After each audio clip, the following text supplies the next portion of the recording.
E aí, galera, tranquilidade? Vamos lá, vocês já acabaram de ter uma aula brilhante com o nosso queridíssimo professor André Matos. É o seguinte, galera, a gente está voltando à normalidade, as aulas vão começar a serem assim, direto, todas como a gente tinha e tal, vão ter algumas alterações, a gente vai inserir agora videoaulas, né? A gente vai inserir tudo isso aí, e vocês vão ter que ficar antenados um pouquinho. A gente criou um portal, esse portal vai estar disponível para vocês a partir da semana que vem.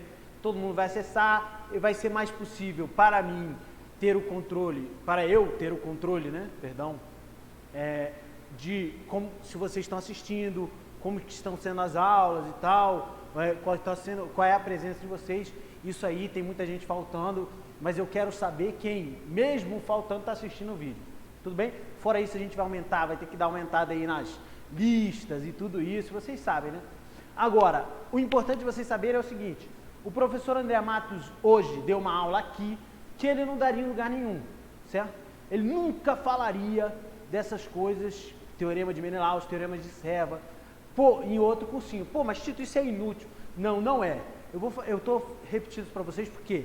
Porque eu dei aula de TVNAM, hoje o professor André Matos falou de teorema de Serva, teorema de Menelaus, o capitão Adelmo está falando um monte de dilatação maluca e tal, e você está se perguntando, pô, mas isso nunca vai cair na SpaceX, ou isso nunca vai cair na AFA, ou isso aí é só para o Condé lá, quer fazer IME. Não é verdade, não é verdade. Para começar, a gente não sabe o que vai cair. Segundo, quando a gente tem essas ferramentas, a gente consegue aplicar elas melhor, a gente consegue perder o medo de, na prova, aplicar uma delas. Ah, então se tiver uma solução mais simples de ser feita pela ferramenta que eu tenho, eu vou usá-la. É para isso que a gente ensina assim, e é nisso que a gente acredita. A gente acredita que quanto mais vocês souberem, mais preparados vocês estão para a prova. Então é muito difícil você ouvir da minha boca, ah, não, está no edital, eu não vou ensinar. Mentira. Eu raramente falo isso, a não ser que você peça, Tito, eu quero aprender integral tripla jacobiana. Eu falo, não, não, isso aí não cai. Eu sei, né? Eu sei, juro que sei. Mas eu não vou te ensinar isso, porque isso aí realmente não cai. Mas são raros casos. Fora isso, tudo você vai ter que te ensinar. Você vai ter que aprender, perdão. Tudo a gente vai te ensinar. Tudo bem, galera? Então tá. Eu estou anotando aqui que estão tendo alguns problemas técnicos. Meu objetivo é que a gente esteja 100% e a gente toque isso aí para vocês não perderem as aulas de química, que a gente já está começando a ficar um pouquinho atrasado com todas essas interrupções. Tudo bem?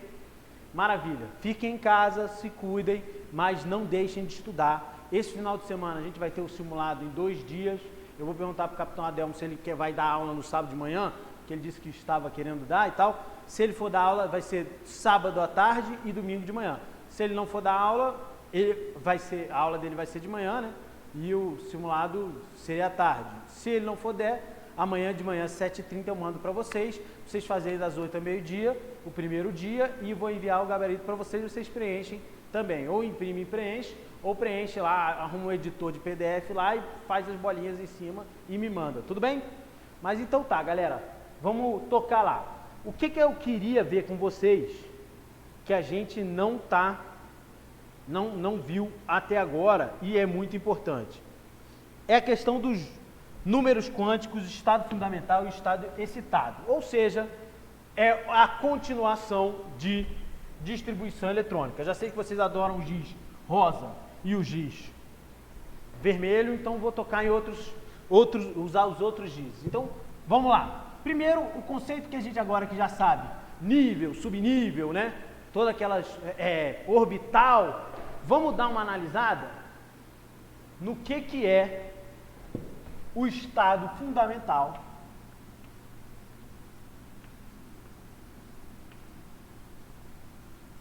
e o que isso se diferencia do estado, aquele estado lá do Bohr, que é o estado animadinho ou excitado.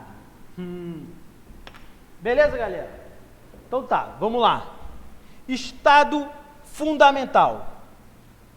O estado fundamental, vou botar assim, ó,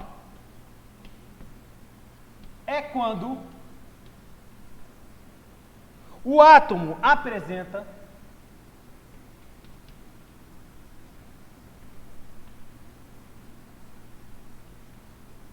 distribuição eletrônica com os subníveis e níveis, né, menos energéticos. Aqui eu vou usar uma palavra que é importante. Possíveis. Possíveis para o quê? Cada átomo tem uma quantidade de elétrons, tudo bem? Então, possível para aquele átomo, certo? Se ele tiver que ocupar o nível 7, ele vai ocupar o nível 7. Mas é porque ele tem uma quantidade de elétrons que faz eu não conseguir botar todos os elétrons em níveis anteriores. Então, possíveis, os subníveis menos energéticos possíveis, preenchidos. Tá, isso faz oposição a quem mesmo? Se eu tenho esse sendo o estado fundamental e eu quero comparar com o estado excitado, quem vai ser o estado excitado, galera? Estado excitado é dito excitado o átomo que possui elétrons em subníveis mais energéticos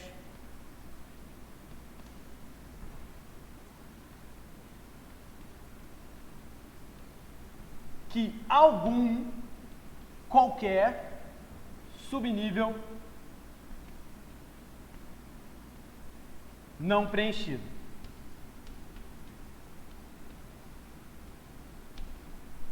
Como assim, Tito? Olha só.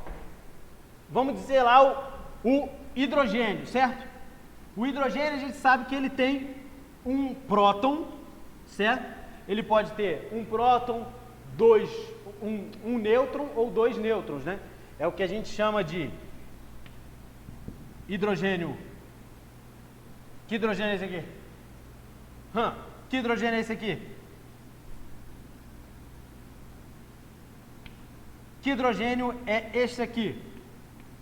Eu gosto desse hidrogênio aqui porque ele apareceu no Homem-Aranha 2, em que o Dr. Octopus pegava uma bola gigantesca desse hidrogênio aqui de trítio para fazer uma estrela no meio de Nova York, né?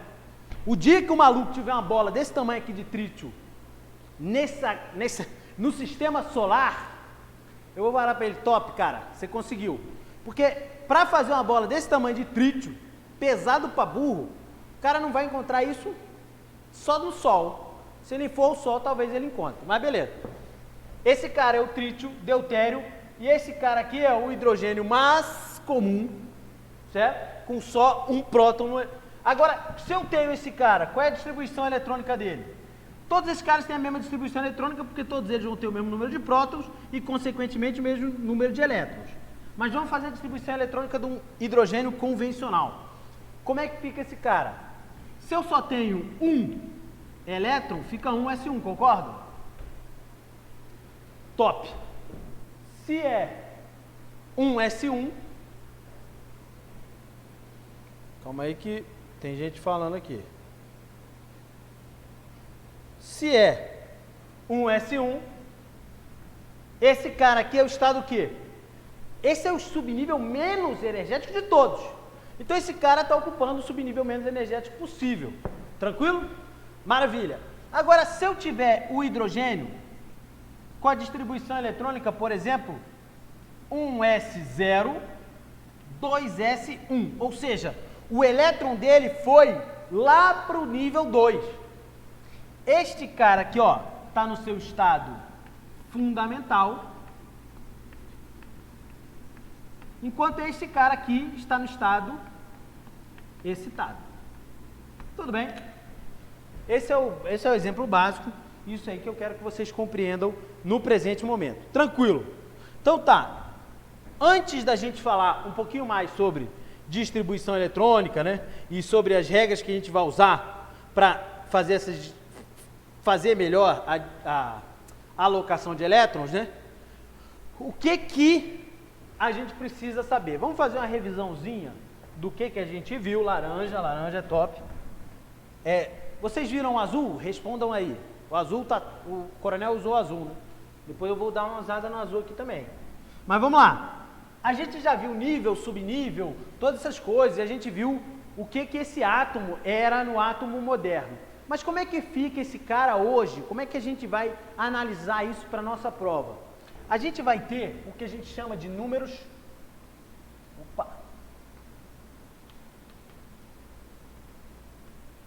quânticos. Relativo ao modelo de Schrödinger, né? Relativos ao modelo de atômico moderno, certo? Os números quânticos, a gente deu uma construção um pouco histórica, didática, né? O primeiro número quântico vai ser o número quântico que vai representar o nível. Então a gente chama esse número quântico de número quântico principal.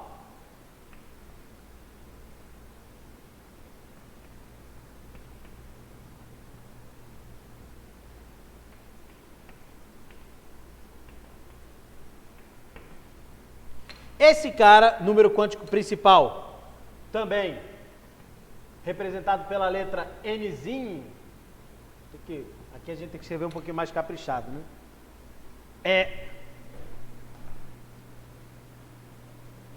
Como é que esse cara indica? Ele indica o nível. Então, indica o nível em que o elétron está ocupado pelo elétron. Tudo bem? Maravilha. Agora, o que esse nível é? O nível e isso é muito importante, é equivalente, então, àqueles 3 pauzinhos, né? Equivalente, ou seja, existe uma relação de equivalência com a distância que aquele elétron está do núcleo do átomo. Beleza, galera? Então tá, esse é o nível ou número quântico principal. Tudo bem? Quais os valores que ele pode apresentar? Ele pode apresentar qualquer valor de n, ou seja, qualquer valor natural. A partir do 1. 1, 2, 3. Ah, Tito, é indefinido? Sim, é indefinido. Pode ser qualquer um. Ah, Tito, mas calma aí. Na tabela periódica eu aprendi que tem uma equivalência entre as linhas horizontais e os níveis. E eu estou vendo ali na tabela periódica, enquanto você está me falando, eu estou olhando numa aba aqui no meu Google Chrome, e eu estou vendo que na tabela periódica a gente tem 7 linhas horizontais, ou seja, eu só teria 7 níveis. Na verdade, não tenho só 7 níveis, esse nível vai para o infinito. Porém, nos átomos que a gente conhece, nos átomos que a gente já obteve, tanto experimentalmente, tanto artificialmente, quanto na natureza, a gente só identificou até esse nível. Mas existe a propensão matemática, a possibilidade matemática de haver outros níveis.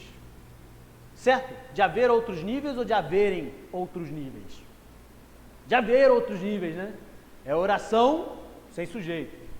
Perfeito, então. Além do número quântico principal, eu vou ter outros 3 números quânticos. O segundo vai ser o quê?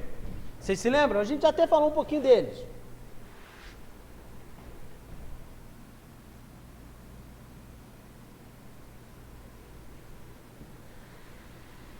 Quem era, galera?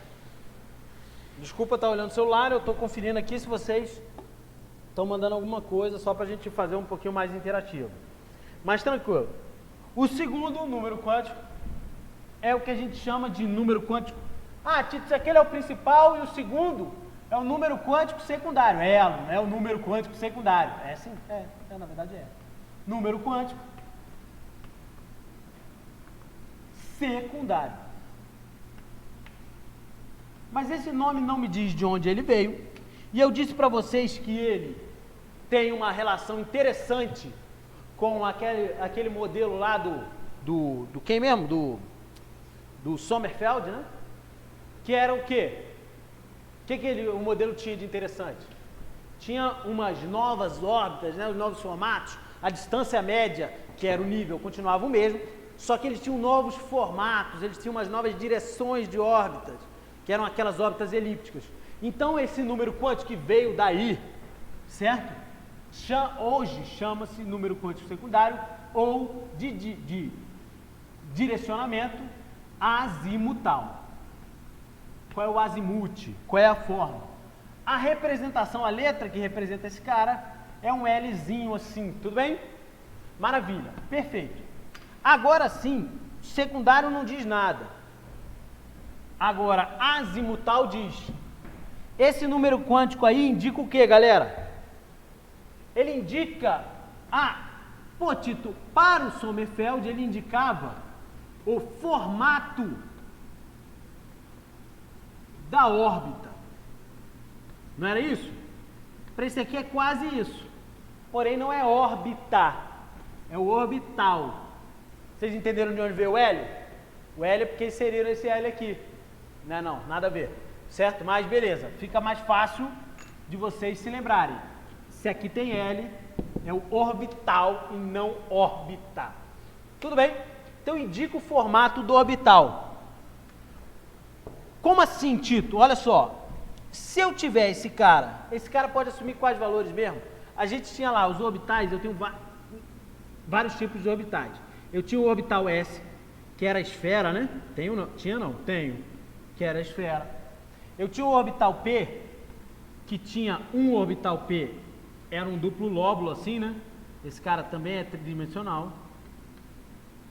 Agora, não existe só um orbital P, são 3 orbitais P, né? Todos os 3 dessa forma aí. Esse aqui, ele não está no eixo Z, então ele recebe o nome de PZ. Esse cara aqui não está no eixo Y, então é PY. E esse cara aqui não está no eixo X, esse cara aqui é o PX, esse duplo lóbulo. Tudo bem? Por isso que eu tenho 3 possibilidades de orbitais quando o subnível é P. Tudo bem? Maravilha. Agora, esse cara é o mais simples, certo? Então ele vai levar o número quântico azimutal igual a 0. Certo? Então o L desse cara vai ser o 0.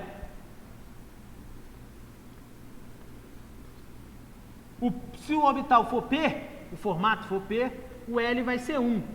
Certo? Então esse cara vai ser 1. Se for D, vai ser 2. Se for F, vai ser 3. Pô, Tito, quantos subníveis ou número quânticos azimutais existem? São só 3? Porque na tabela periódica eu consigo ver que só tem até o orbital F? Não! Na verdade existem um monte e eles vão até N-1. Certo? Esse é o valor máximo para o L. Beleza? Agora, quer dizer que existem mais orbitais? Sim, existem mais orbitais do que a gente conhece.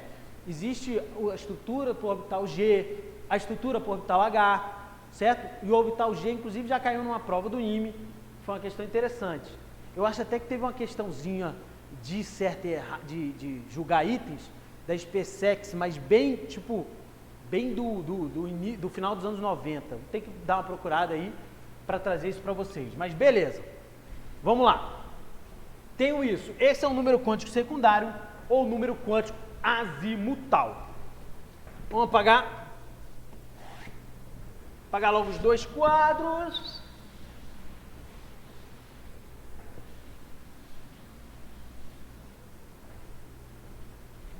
Certo. Tenho o número quântico primário e agora eu tenho o número quântico azimutal. Para onde que eu vou, galera? Eu vou para o número quântico terciário? É o terciário, só que ele não vai levar esse nome. Ele vai ser o número quântico o quê?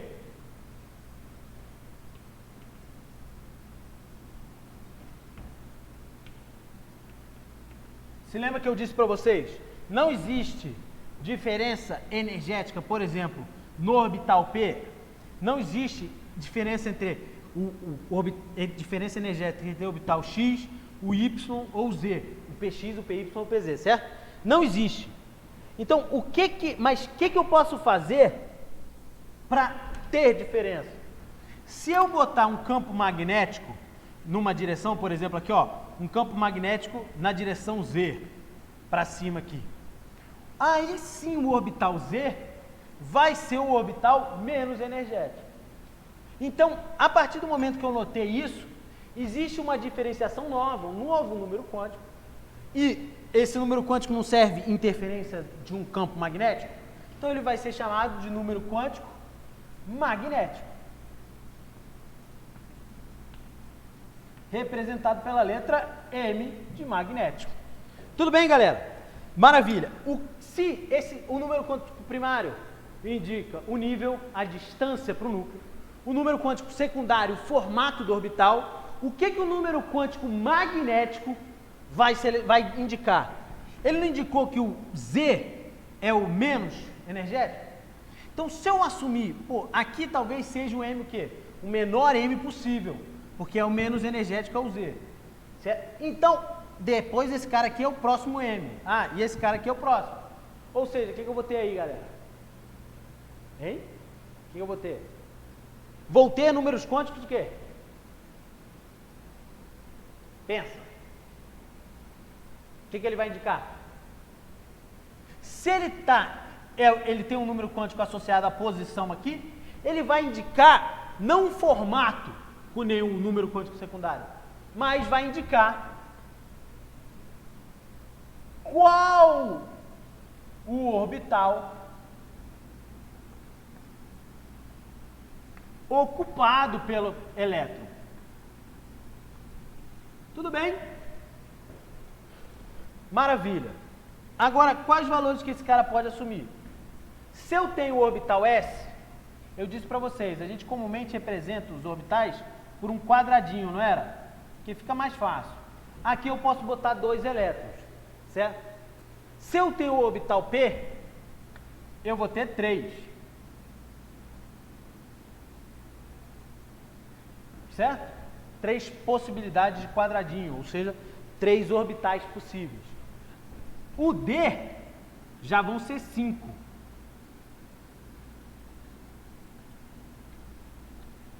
O F vão ser 7. O G vão ser 9.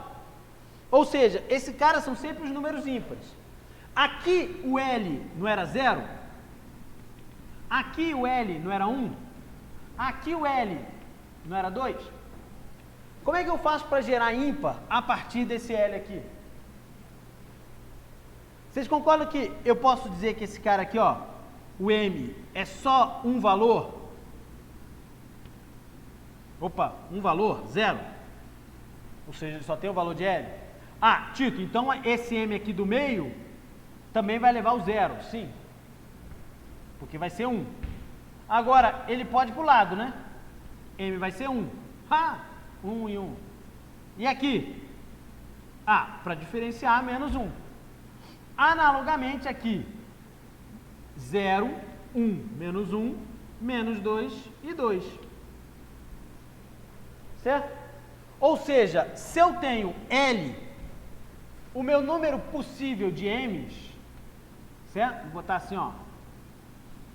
Botar a quantidade de M aqui, ó, que nem naquele conjunto, vai ser 2L mais 1. Tá, mas isso aqui não me importa. Eu quero saber quais os valores que L pode assumir. Quais são os valores que L pode assumir, galera?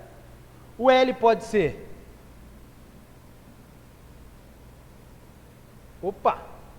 O L pode ser... O L não, perdão. Se eu estou falando do magnético, é o M. O M pode ir de menos L mais 1, menos L mais 2, até o 0 e depois até o L. Esses são todos os valores que o M pode assumir. Certo? Então ele vai até o L.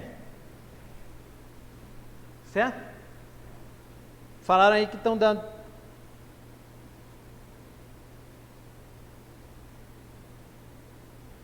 tô aqui...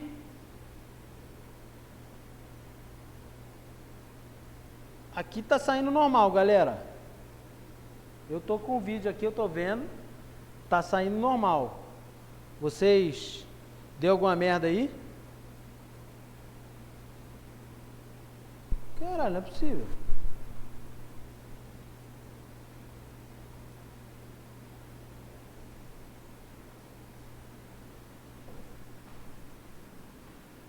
Pô, só vai dar merda nas minhas aulas, caralho?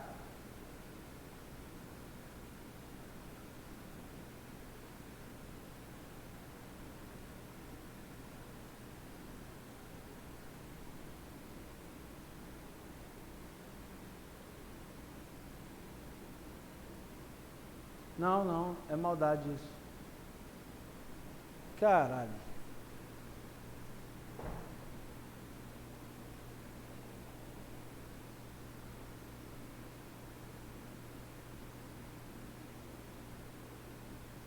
Não, galera.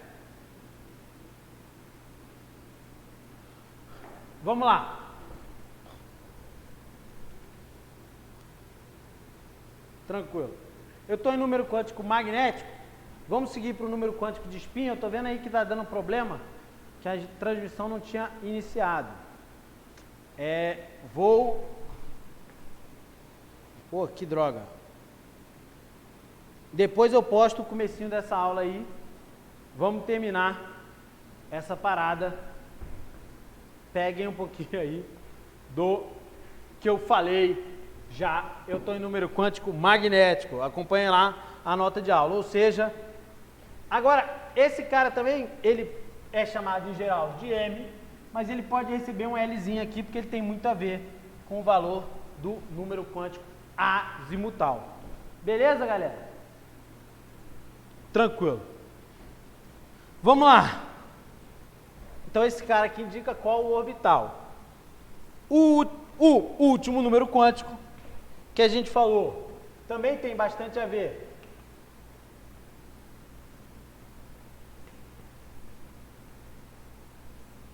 com o componente magnético. Ele é número quântico de spin, ou apenas só spin, certo? E ele é representado normalmente pela letra S. Mas é comum também, principalmente em concursos militares, MS. Tudo bem? Maravilha, galera.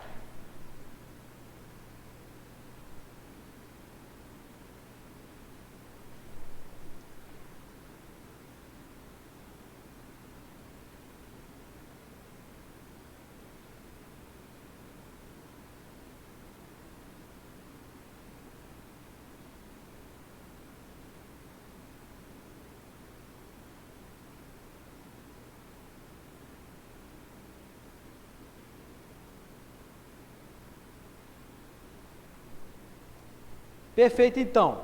O que esse cara indica? Eu vou falar uma mentirinha. Vou dizer que ele indica... Não, vou falar a verdade. Indica o momento magnético do elétron. Porém, vocês vão ver em bastante vestibulares que isso aqui está dizendo que ele indica o sentido de rotação do elétron. Tudo bem? Isso é verdade? Não, o segundo não é verdade, só que ele comumente aparece em vestibulares.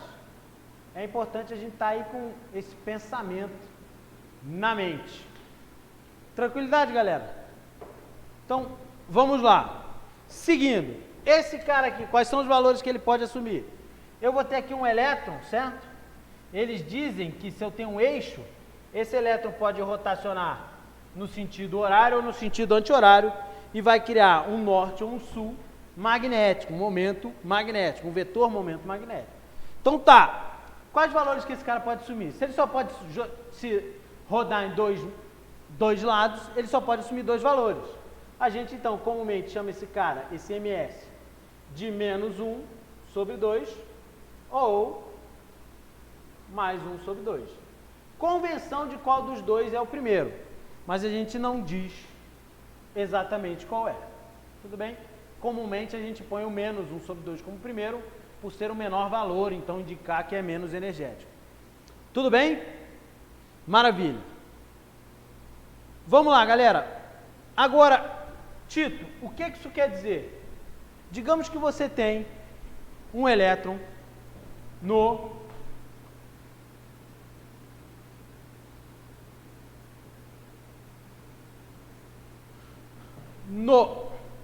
um elétron 2p5,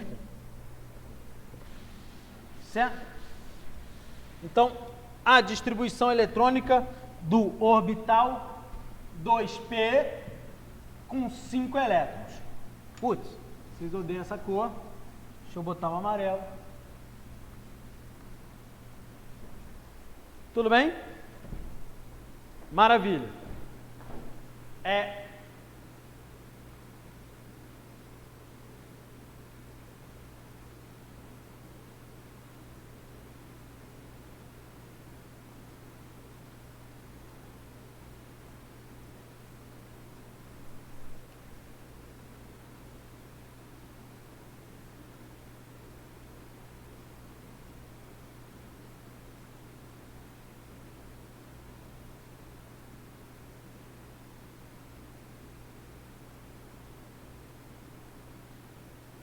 Caralho, é foda essa porra. Toda vez nas minhas aulas. Mas vou terminar isso aqui e eu posto pra vocês. Certo? Então vamos lá, tem o 2p5. Qual é o número quântico principal? N. É 2, concorda? 2, tá aqui, ó. Qual é o número quântico secundário? L. Não é o orbital do tipo P? O orbital do tipo P é associado ao L igual a 1. Certo? Ah, maravilha. Vamos distribuir esse cara aí, ó. Os mLs possíveis são de menos 1 a 1. Certo? Então vamos desenhar todos os mLs. O menos 1, o 1. Ó, vou fazer maior. O menos 1, o 1. O 0 e o 1, perdão. Então, esses aqui são todos os mLs possíveis. Menos 1, 0 e 1. Tudo bem? Maravilha, galera. E como é que eu vou botar esses caras ali? Como que eu vou fazer isso aqui?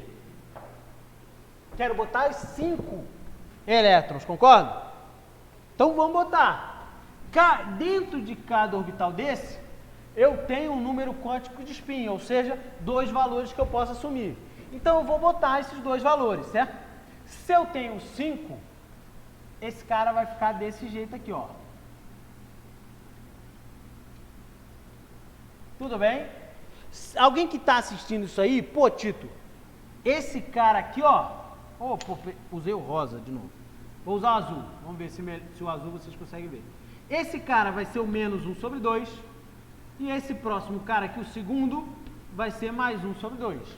Note que se eu tenho só um elétron, eu só vou ter o para cima dentro do orbital. Beleza? Maravilha. Tá, Tito, mas quando é que você fala... Como é que você faz a distribuição? Como é que você coloca os elétrons? Eu posso colocar aqui, eu posso colocar lá, eu posso colocar... Não, sempre você vai preenchendo os caras menos energéticos primeiro, tudo bem? Então como é que a gente vai fazer isso, galera? A gente vai observar a primeira regra que vai auxiliar a gente na distribuição, que é a regra chamada regra de Hund.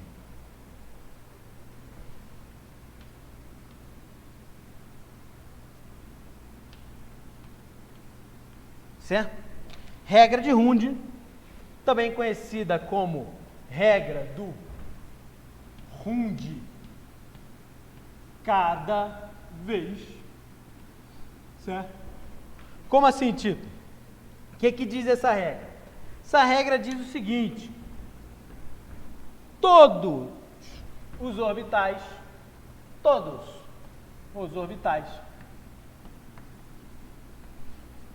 de um mesmo subnível devem possuir elétrons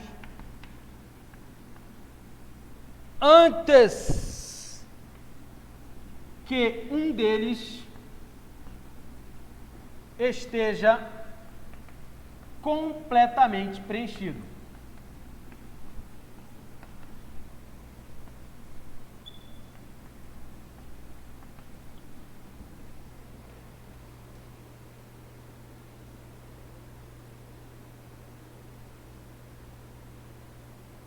Certo? Maravilha. O que isso quer dizer? Vamos dar uma olhada lá naquela distribuição que eu fiz ali, ó. Vamos dizer que eu tenho os 3 orbitais do 2p e eu quero botar os 5 elétrons nele. Certo? Eu tenho que... Não são 5 elétrons? Eu não posso botar todos de uma vez. A regra do 1 de cada vez. Então eu vou botar um elétron de cada vez. Então eu tenho 5 momentos de colocar elétrons. Tudo bem? Estou fazendo aqui um pouquinho maior o desenho para vocês visualizarem com mais facilidade o que eu vou fazer. 3, 4. Aí o último. Vamos lá, galera. Perfeito? Vamos lá. Primeiro eu vou botar o primeiro elétron. Eu vou botar o primeiro elétron no momento menos energético, numa situação menos energética. A situação menos energética é o L de menor valor. Então, eu primeiro preencho o L menos 1, que é esse cara aqui. Esse cara é o 0, esse cara é 1, tudo bem? Então, eu primeiro ponho um elétron nele. Botei. Tito, o que você botou para cima? Ah, porque eu também estou assumindo que se existe um campo magnético, tanto esse cara vai dizer qual é o orbital menos energético, quanto ele vai dizer qual tem que ser a orientação do spin de entrada. Então, sempre você vai colocar como, se você botou para baixo primeiro, você vai ter que botar sempre primeiro para baixo. Eu estou botando primeiro para cima, então sempre vou colocar o para cima. Ah, mas o segundo elétron, eu posso preencher esse cara? Não, porque a regra de Hund diz que antes que um esteja completamente preenchido, os outros têm que estar semi-preenchidos. Então, eu tenho que ter um elétron em cada um para eu completar ele. Então, onde é que eu vou botar? Eu vou botar no subnível, no orbital, no segundo orbital menos energético, orbital 0. Então, eu vou botar um elétron, de novo, o spin para cima. Opa, perdão. Aqui. Certo? Então, eu tenho o primeiro já inserido, inseri aqui o segundo. Certo? O terceiro, não posso botar em nenhum desses dois. Eu tenho que botar no último antes de preencher completamente um desses dois. Então, eu botei nos 3. Maravilha. Agora, no quarto elétron que eu vou botar, aí sim eu posso preencher. Qual que eu vou preencher? Sempre preencho o de menor energia. Ou seja, sempre preencho esse aqui. Depois tenho esses caras assim. Eu vou botar onde? Sempre no menor energia esse cara aqui. Então, assim que eu preencho os 5 elétrons do 2p5 que a gente falou lá. Tudo bem, galera? Maravilha. Vamos lá. Qual a próxima regra importante para a gente analisar nesses caras aí? Não fiquem assustados. Eu vou botar todo o começo da aula aí. Eu vou ter que postar. Antes de sair daqui eu posto para vocês não se perderem. Aí poderem assistir o início dessa aula aí. Porque toda a minha aula tá dando problema técnico. Todo mundo consegue dar aula. Aí o cara que botou essa porra toda aqui não consegue. Mas beleza. Tranquilo, né? A vida é injusta. Então vamos lá. Próxima regra importante. Vai ser chamar o princípio da exclusão. Tito, é sempre exclusão e inclusão? Não. Exclusão de Pauli. Certo? O que que diz o princípio da exclusão de Pauli? Diz o seguinte: 2 elétrons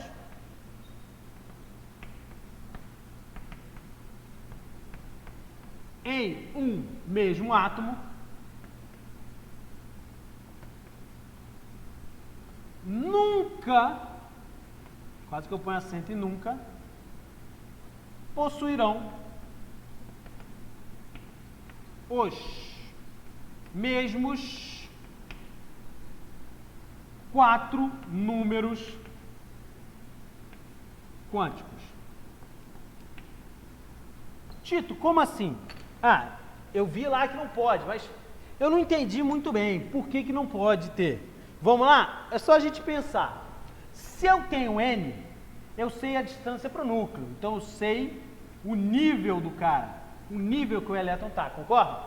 Maravilha. Se eu tenho também o L, eu sei quem? Eu sei o formato do orbital, certo? Ou a forma do orbital. Se eu tenho o ML, ou número quântico magnético, eu sei qual orbital. E por fim, se eu tenho o spin, que é o último número quântico, eu sei o quê? Tito, eu sei qual é o momento magnético do elétron. Sim, então eu sei qual o elétron. Então, se dois elétrons distintos são distintos, eu não tenho como ter os 4 números. Porque se eu tiver o primeiro, o segundo, o terceiro e o quarto, eu estou sabendo qual é o elétron. Tudo bem? Maravilha.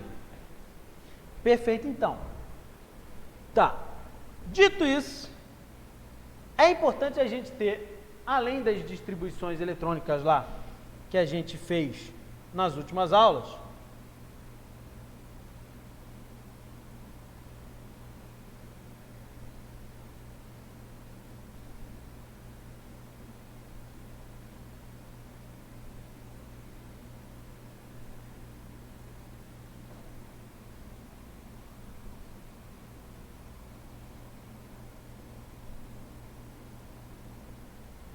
vamos lá.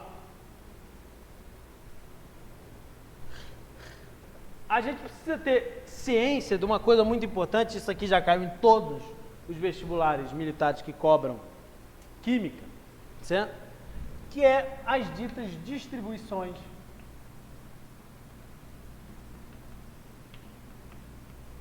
eletrônicas que não seguem essas duas regras. Na verdade, elas seguem, certo? Mas para o ensino médio, para essa relação didática, não parece. Então, a gente chama elas de distribuições eletrônicas irregulares. Certo? Maravilha. Quem são essas distribuições eletrônicas irregulares? Ocorrem em 2 principais casos. Os primeiros são os elementos das famílias 6 e 11 da tabela periódica. A gente já vai ver o que são famílias, certo? Porém, famílias são as fileiras, as linhas, perdão, ou verticais, ou as colunas, perdão. Certo? Então tá. E esses 2 caras, e quem? E o elemento SM, TM, plutônio e Mendeleev. Certo? Esses caras aí. Agora, além desses caras, também tem o quê? O que que isso significa? Ah, esses são os caras que isso acontece. Agora, por que que essa distribuição vai ocorrer? Certo? Ah, Tito, fica muito difícil decorar quem são. Não, não fica não. Ah, você não precisa decorar. O que você tem que saber é o seguinte, que essas distribuições irregulares ocorrem devido à alta estabilidade dos orbitais D e F semi-preenchidos.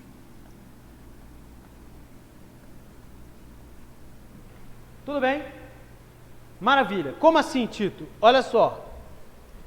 Se eu tiver semi-preenchidos e preenchidos, perdão.